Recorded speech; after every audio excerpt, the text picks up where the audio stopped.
Muchas gracias, misionero Miguel. urakoze cyane misiyoneri Miguel Bermudez Marini. Imana ibandanye kuguha umugisha cyane n'ikoraniro ryose La cual pastor es rya hariya Miguel riyobowe na Chávez, Revera Miguel Chavez allá en Fe hariya Viva muri Fe Valencia, Viva Valencia Venezuela. muri Venezuela, Y a todos los que nos están n'abo viendo a bose través bariko baratubona del biciye satélite kuri Amazonas satelite o Amazonas cyangwa kuri interineti. en esta ocasión M'uyu y mwanya aquí presentes. n'abari ngaha nabo Hoy uyu munsi Domingo 2 kuw'Imana de zibiri octubre z'ukw'icumi de uyu mwaka w'ibihumbi bibiri 22. na mirongo ibiri na kabiri, en el tema que tenemos para mu hoy, kigwa dufite cy'uyu munsi el cual estaremos viendo y aricyo tuza escuchando kuba turiko turabona kandi del ángel twumviriza del Señor Jesucristo, bivugwa William n'umumarayika Soto w'umwami Santiago, Yesu Kristo William Soto El tema, Santiago. el misterio Ikigwa ni de las bendiciones ibanga de la ry'imigisha primogenitura. y'ubusamuragwa. Leemos en Reka Malaquías dusome muri Maraki capítulo 1, ikigabane cya mbere yakoresheje icyanditswe cyo mu itanguriro ikigabane cya 25 umurongo wa 24 kugeza ku wa 34. leemos Zacarías, Dusome muri Zekariya Malaquías, muri Maraki capítulo Maraki 1, ikigabane cya mbere, hasta luego de Zacarías, hanyuma turasoma muri Zekariya libro del profeta Malaquías, igitabo cy'uwavugishijwe n'Imana Maraki capítulo 1, ikigabane cya mbere verso 1 dice: umurongo profecía de wa la mbere palabra haravuga de hati Jehová contra imburi Israel. y'ijambo ry'uhoraho yo ku Bisirayeli yatumwe Maraki.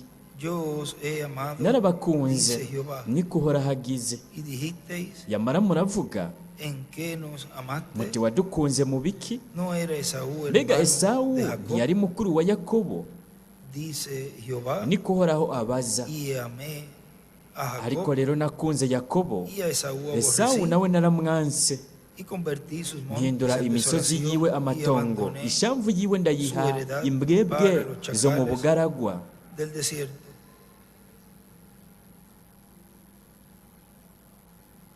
Era de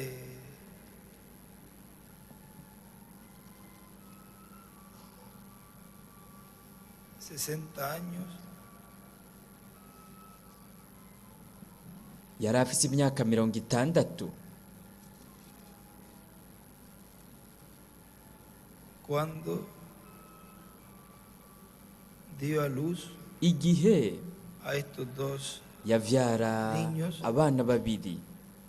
Ayer lo escribe Isaac. Yaranditse ko ngo 60 años. Isaka yari afite imyaka En esta 60 escritura que él va a kuri leer iki de cyanditswe Génesis capítulo 25, mu del itanguriro ikigabane 24, cya 24 umurongo wa 24 ukabandanya no ku murongo wa 26 haravuga ngo de edad de 60 Isaka años yari afite cuando imyaka ella lo dio 60 a luz. igihe yavyara. Pueden tomar asiento. Murashobora gufata ibyicaro byanyu. Nos dice en el mensaje Mu el butumwa bwiswe encuentro de ngo Jacob uguhura kwa Yakobo na marayika w'uhoraho.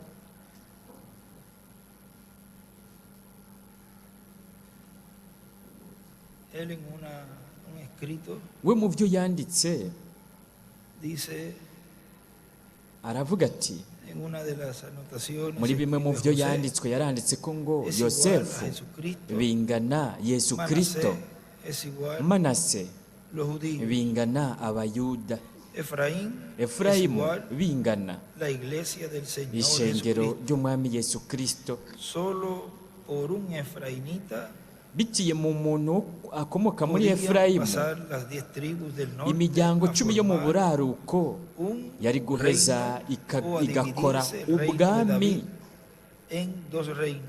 cyangwa ubwami bwa Dawidi bukagabugwamwo ubwami bubiri, igice kimwe kikaba icya Yerobowamu akomoka muri Efurayimu Y nk'uko ser llamado el reino de Israel. hanyuma ubwami bwa Y las Isirayeli, otras dos tribus iyindi miryango para ibiri Roboamu, nayo ikaba iya el hijo de Yerobowamu umwana wa Salomo, para que quedara lámpara a David. kugira ngo ribe itara rya Dawidi.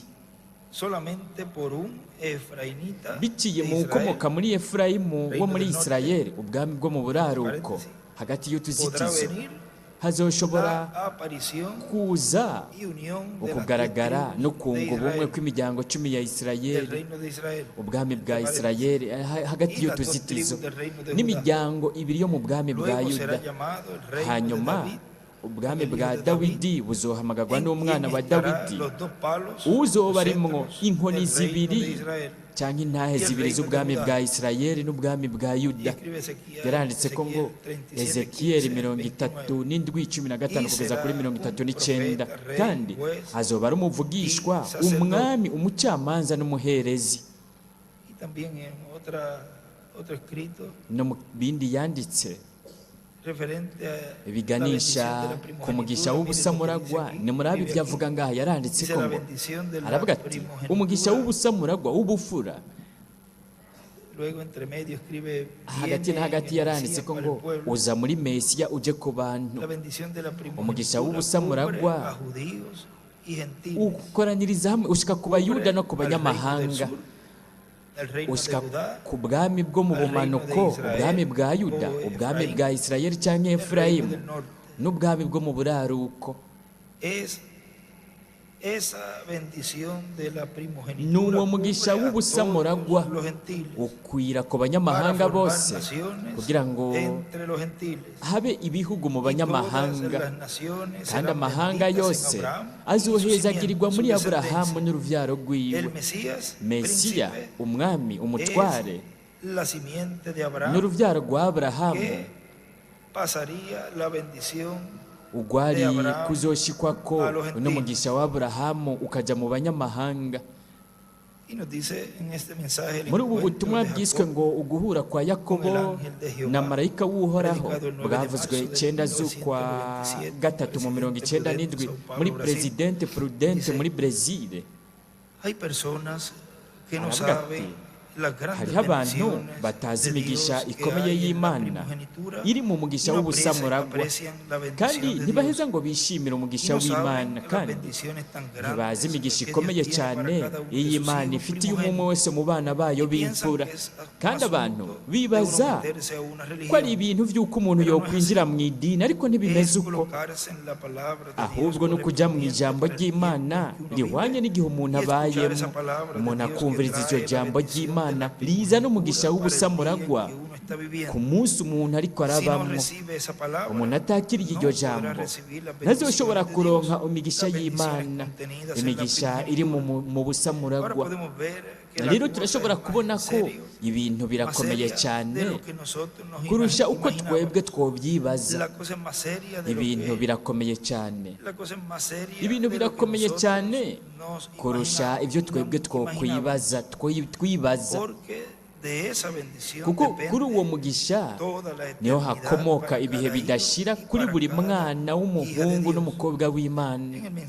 Mu butumwa bwiswe ngo ubuvugishwa bwo ku munsi w'iherezo bwavuzwe 2 z'ukwa mbere mu 2015 buvuga ngo aha muri Cayeye, Puerto Rico. Aravuga ati, nk'uko buri ntumwa yo muri buri gihe yari igenewe gutanga ibyo yategereza gutanga bivuye ku Mana biri mu bimatanijwe, aribyo byari mu gihe mw'icyo gihe umumarayika afise ikimatanijwe cy'indwi nawe uwo agenewe guhishura. Buri ntumwa, buri mumarayika yarahishurira intumwa yo mu gihe buri gihe ibyo itegerezwa guhishura. Mu gihe cy'indwi naho yamenye byinshi, ntiyahawe uruhusha rwo kuvuga ibyari gutuma ikimatanijwe cy'indwi cyugurwa, ni ukuvuga ibyari kumenyekanisha ikimatanijwe cy'indwi, ntiyabyemerewe kuko ntibyari gushobora guhishurwa ku mugaragaro. Icyo kimatanijwe cy'indwi ntihari bwagere, ariko kizohishurirwa mu ihema rinini katedrale mu rwego rwa gatatu. Nihe hazokugururirwa iryo banga? Rizohishurirwa mu ihema rinini katedrale mu rwego kwa gatatu. Ibyo Reverend William Branham arabivuga ko ati, aho imituragaro izoba iriko irumvikanisha amajwi yayo. Ni hehe imituragaro izoba iriko irumvikanishiriza amajwi yayo? Ni mu gushyitswa kwigerekwa ry'ihema rinini katedrale. Kandi ibyo yarabivuze mu 2015, imyaka ibiri, hasigaye imyaka ibiri imbere y'uko we ava kuri uyu mubumbe w'isi. Hasigaye n'imyaka biravugwa no mu ahí los myaka truenos van a itatu estar emitiendo sus we voces. amaze kugenda aho Cristo hazoba como hariko león harumvikanira va a amajwi estar yayo. hablando.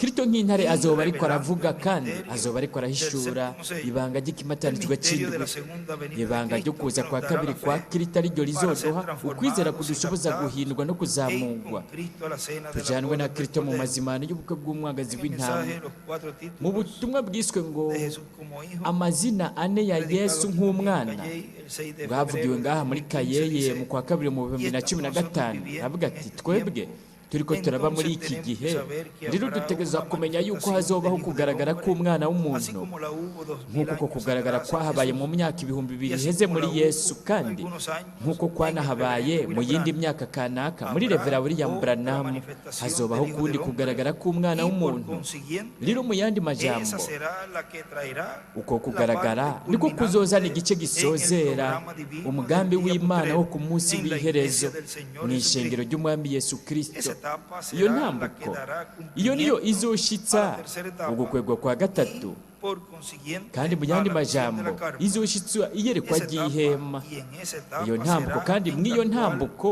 Dios le dará niho la fe Imana para ser izotanga transformados y ukwizera ku captados bashoboza guhindurwa no a todos los kuzamurwa creyentes en Cristo ku del día bizera postrero, Kristo bose bo ku munsi que están w'iherezo, escritos en el cielo, en el aribo libro de la banditswe vida mu del ijuru mu Cordero, gitabo cy'ubugingo los cy'umwagazi cuales w'intama. estarán esperando Abo escuchar bazoba la barindiriye voz del ángel kumva fuerte ijwi rya que marayika está en el w'inkomezi cielo, en Apocalipsis capítulo 10, ari mu ijuru mu clamando byahishuriwe hano ikigabane cuando cy'icumi, un ariko ruge arasemera nk'uko y intare 7 yivuga, truenos imituragaro ndwi emitiendo iriko su irumvikanisha amajwi yayo.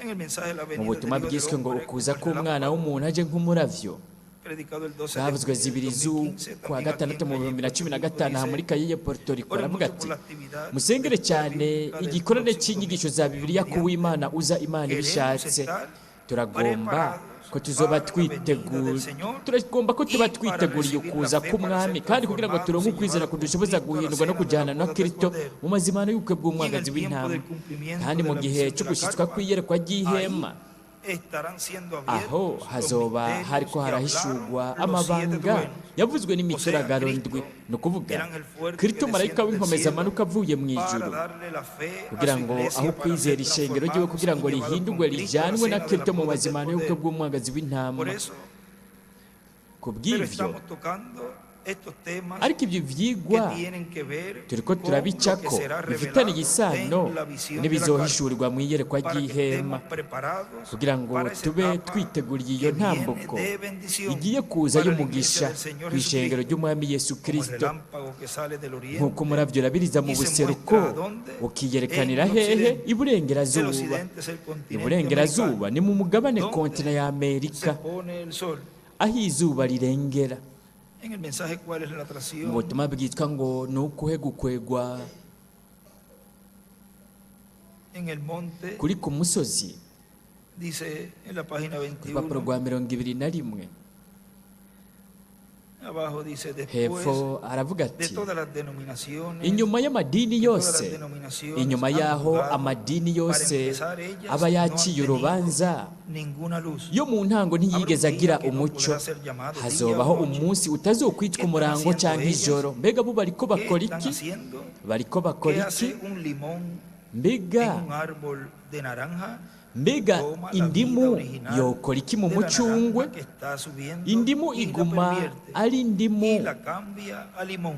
yohindura umucungwe ugahinduka indimu. Ibyo ni by'amadini yakoze ku ijambo ry'Imana. Ijambo ry'Imana baritesheje ubushobozi ku bw'imigigwa yabo. Niko biri, niko mwami agize. Bo bazanye indimu ariko si umucungwe. Yaranditse ko ngo baragoreka ijambo. Kubera iki? ¿Qué dijo el profeta? Mbega umuvugishwa n'Imana yavuze El iki? mismo que dijo en nuestro texto esta Umwe noche. nyene Regocíjate, oh hija yavuga de ati Jerusalén, muri iri joro ati himbagwa mukobwa w'i Siyoni, vuza impundu umukobwa w'i Siyoni, kuko umwami wawe akuje ko yicishije bugufi, yicaye ku ndogoba no ku cyana que cyayo. ese mismo profeta Mwibuke dijo, ko uwo muvugishwa nyene vendrá yavuze un ati tiempo de hazoza la madurez. igihe cy'ukwera cy'ugukomera. Ha sido enviado sobre la Izuba tierra ryararungitswe para ku isi madurar kugira el ngo ryeze ivyamwa. ¿por qué no madura? ni kubera iki Allá ivyamwa no hay fruto bitera para madurar. hariya ho nta Pero la vyamwa vida biriyo sigue vyo kwera viajando. ariko ubuzima O sea, ya en buguma la edad bukora urugendo ni ukuvuga no hay ubuzima fruto hariya para mu bihe madurar. vy'ishengero nta Pero la vyamwa vida biriyo vyo sigue kwera viajando. Y ariko así ubuzima bubandanya una bukora pirámide urugendo aracapura viene piramide a una toronja para hacer ati una naranja. buva mu La mutumba encuentra w'igiti organizada. hakaza Era umucungwe una toronja. Fue otra vez. Una vez ku yindi salió ncuro un limón. ku yindi Fue ncuro otra vez. Se torna en haje una cosa indimu más. Y al final, hama en la ku iherezo cúspide del mu árbol, gasongero se k'igiti torna en un híbrido. El hakaba cual es icyamwa mitad cy'ikivange naranja y mitad limón. kiba ari igice Una cy'umucungwe especie n'indimu de mezcla. n'ikintu Una cosa gisukiranye pervertida. cy'ikivange ikintu Se kigoretse convierte en una perversión. bihinduka Y ibintu viento del bigoretse mismo árbol. El biriko biraba cascarón mu giti kimwe casi engaña a los elegidos. Ha- Parece habura una gato ngo naranja, pero hahendwe no es. n'abatoranijwe Pero woboneka habrá umengana luz. umucungwe ariko Cuando atari wo ella crece, ariko hazobaho fuera de umucyo organización, niyo escribe una pirámide.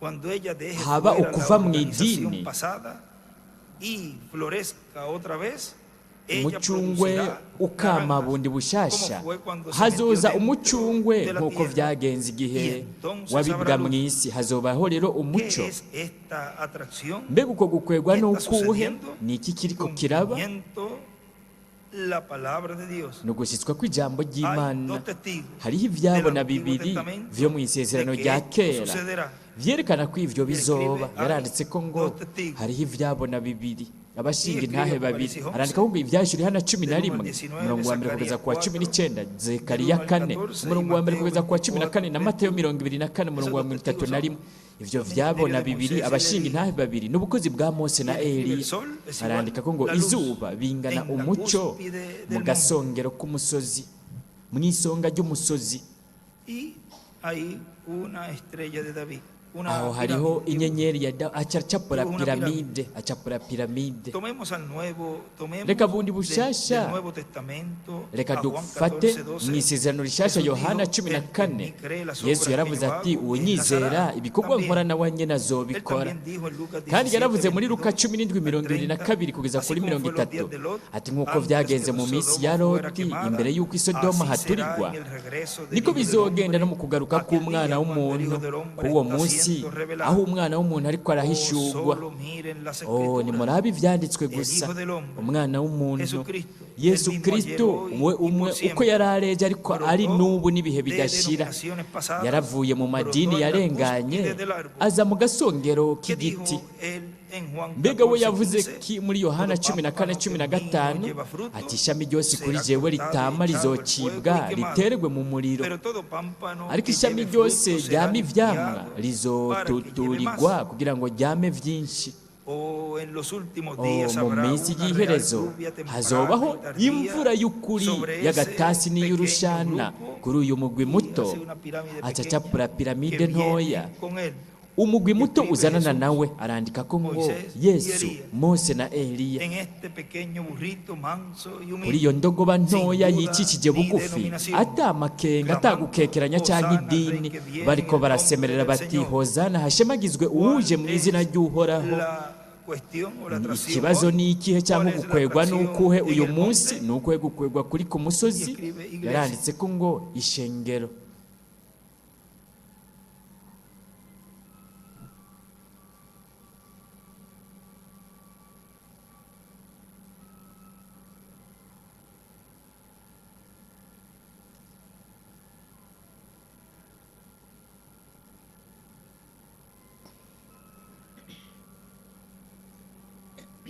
Y en la página no ku rupapuro 131 rw'ijana na mirongo itatu na rimwe del libro de los mu sellos, gitabo cy'ibimatanijwe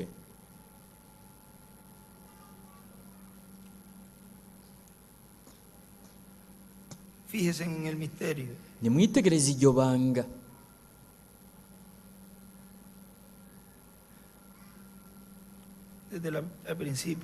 guhera mu ntango aravuga ati yesu rero izina ryiwe ku isi yiswe yesu umucunguzi kuko yari umucunguzi igihe yari ari ku isi, ariko igihe yanesha kuzimu na rupfu yarabinesheje aduga mu ijuru, aho yaciye aronka izina rishasha, yaciye aronka izina rishasha. Icyo nicyo gituma basemerera bakavuza n'urwamo rwinshi, ariko ntihagire ikintu na kimwe baronka, bizohishurirwa mu mituragaro. Nimwitegereze neza iri banga, we aza ariko agendera ku ifarasi. Hategerezwa kubaho ikintu gihindurira ishengero, mwebwe ibyo murabizi. Hariho ikintu gitegerezwa kuza, mumenye neza, nta n'umwe azi iryo zina uretse we wenyine.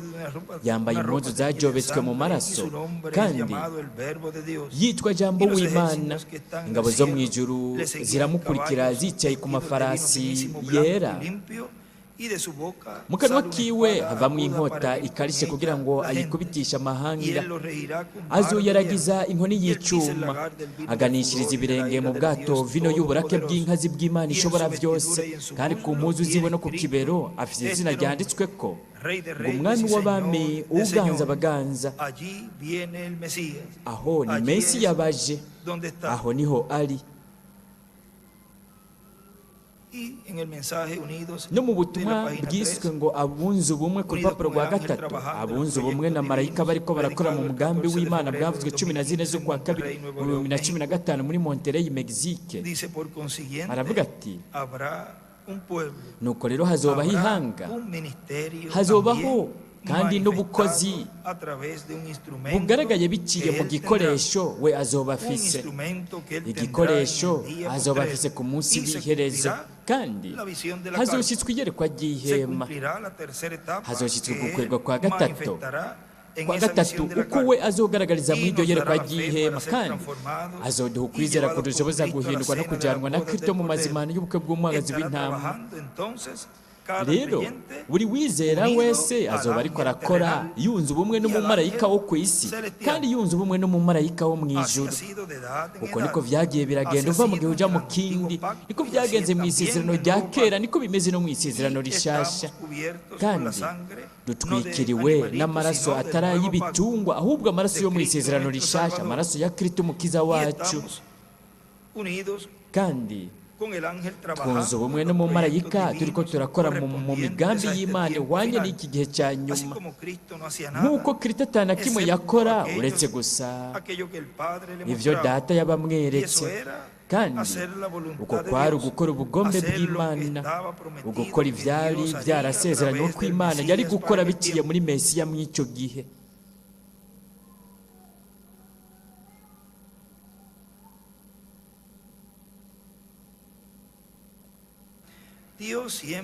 Imana buri gihe Imana yama ifise igikoresho kugira ngo ikore ibyo yavuze ko izokora.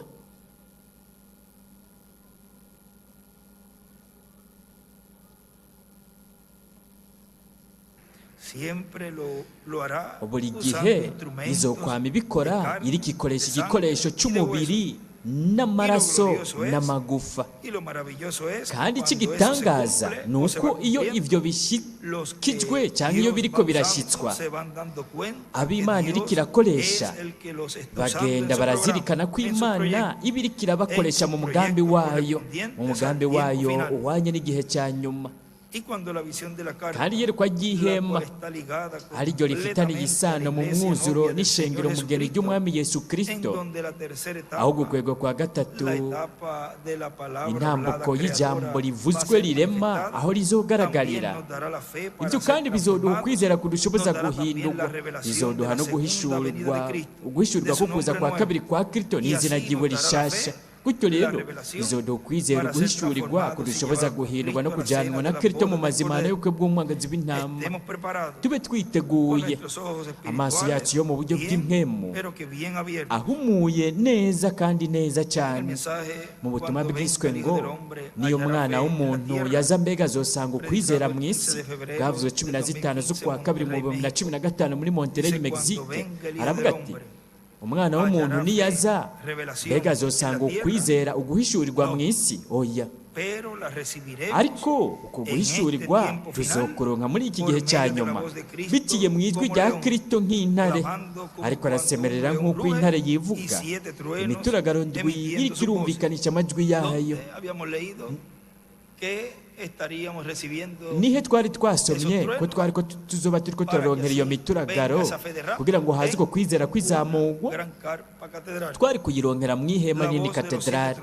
Ijwi ry'imituragaro ndwi ni ijwi rya Kristo, ubutumwa bwa nyuma bwa Kristo buje mu buryo bukurikirana mu ntambwe y'igihe cy'ubuye rikomeza imfuruka, byoroshye cyane nk'uko nimurabe mu butumwa bwiswe ngo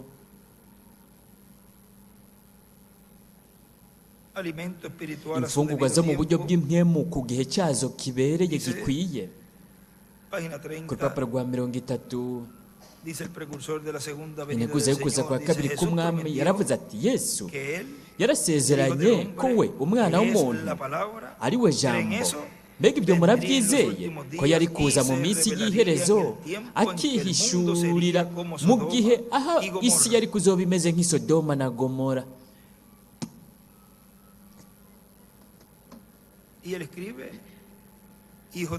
Yaranditse ko ngo umwana w'umuntu bingana ijambo. Harabandanya havuga hati aho niho hazoba hari ukwizera kudushoboza guhindurwa no kuzamurwa, aho niho hazoba hari ukwizera uguhishurwa kukuza kwa kabiri kwa Kristo kugira ngo tumwakire, kugira ngo twumve ijwi ryiwe kandi turonke ukwizera kudushoboza guhindurwa no kuzamurwa tujyanwe na Kristo mu mazimano y'ubukwe bw'umwagazi w'intama. Mwibuke ko byongeye we aza nk'igisuma mu ijoro. Isi iri mu mwijima, ariko kuza kwiwe ku ishengero ryiwe kugira ngo arijyane mu mazimano y'ubukwe bw'umwagazi w'intama rizoba ari ibanga ry'ikimatanijwe cy'indwi, ibanga ryo kuza kwe kwa kabiri ku ishengero ryiwe aje nk'umwami, aje nk'intare. Mwibuke ko Kristo ari intare, kandi intare ni umwami w'ibindi bikoko byose. Mu butumwa bwiswe ngo gupima ijambo ryayo, gupima ijambo ryiwe.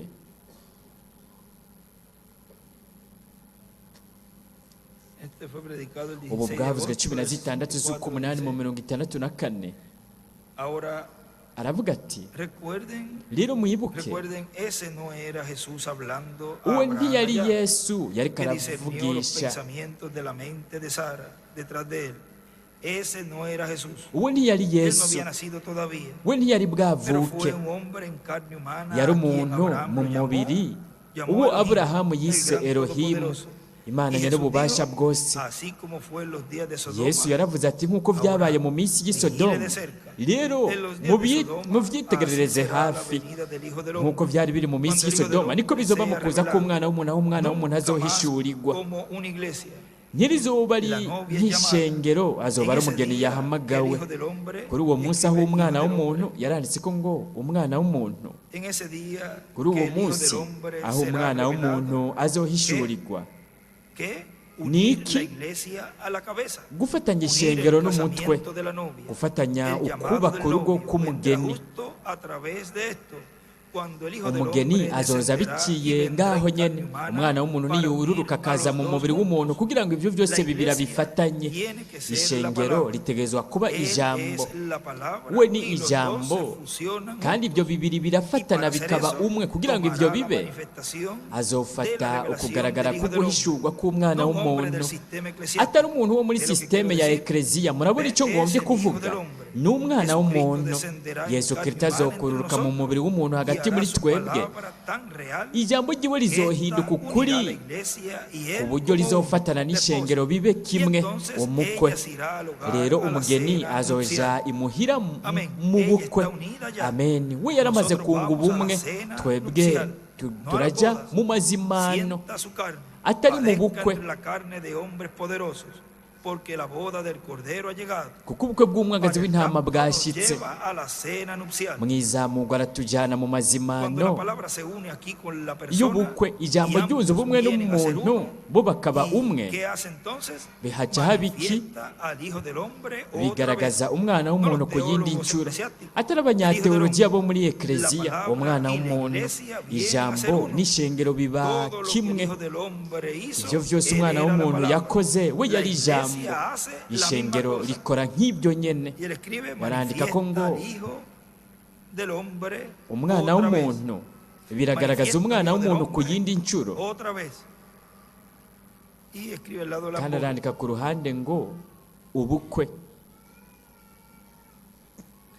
Todo esto será revelado ibyo en el byose cumplimiento de bizohishurirwa la visión mu de la gushyitswa carne, kw'iyerekwa ry'ihema, en donde estará cumpliéndose, ahazoba manifestándose hariko la harashyikirizwa, tercera etapa. hariko haragaragarira Esa ugukwego kwa tercera gatatu. etapa iyo ntambwe nos igira traerá gatatu grandes revelaciones izotuzanira uguhishurirwa y sobre gukomeye todo cyane, la kandi na cyane revelación cyane del Hijo del Hombre uguhishurwa para el día k'umwana postrero. w'umuntu ku munsi w'iherezo.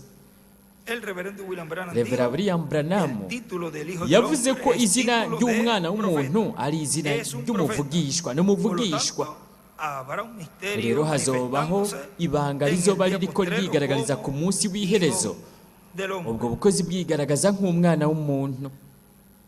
Y también él nos escribió aquí, kandi byongeye yaratwandikiye ngaha muri aka gatabo yaranditsemo ngo ministerio de Moisés y ubukozi Elías bwa Mose na Eliya obtienen los derechos. buraronka Él uburenganzira escribe entre medio la vida hagati, eterna y akandika ko poder ngo sobre ubugingo toda la budashira creación. n'ubushobozi ku byaremwe Allí en el byose. libro de los sellos, mwibuke mu gitabo donde cy'ibimatanijwe nos habla en el sexto sello, aha tubwira ku que kimatanije tendrán cya poder sobre la gatandatu naturaleza. ko buzoba bufite ubushobozi ku byaremwe. ubwo El bukozi, ministerio de Moisés y ubukozi Elías bwa Mose na Eliya obtienen buraronka los derechos que uburenganzira ubwo y que Adamu perdió Israel, yatakaje, el pueblo hebreo, n'ubwo ihanga cuando rechazó a ry'abaheburayo Cristo, batakaje igihe y por banka eso Kristo. tienen que venir nicyo en un gituma hijo de Dios, ubwo bukozi nacido butegerezwa en la kuza mu iglesia del mwana Señor w'Imana Jesucristo, yavukiye mu ishengero ry'umwami donde ha Yesu estado Kristo. la bendición mbega de la aho niho primogenitura, hamye haba hari umugisha pasando w'ubusamuragwa de edad uza urava mu en gihe edad. ujya mu kindi. Nos ponemos en pie reka duhaguruke y dejamos así en este tema gutyo twakire muri iki kigwa para hoy dufite el cy'uyu misterio munsi, de las bendiciones ibanga de la ry'imigisha primogenitura y'ubusamuragwa que fue predicado el bwavuzwe 28 28 de septiembre z'ukw'icyenda mu gihumbi n'amajana icyenda na mirongo 1997 icyenda n'indwi aquí en Calle uvugirwa aha muri Kayeye, Puerto Rico. Puerto Rico. y que Dios kandi nos permita entender ese Imana yotwemerera gutahura no gusobanukirwa ijambo en ryayo esta ocasión. muri uyu mwanya. Dejamos así reka inmediatamente gutyo con mwaka nosotros kanya nyine dusigarane a nuestro apreciado n'uwo hermano y twishimira amigo, mwene el data doctor inshuti yacu Dr. William William Soto Soto Santiago.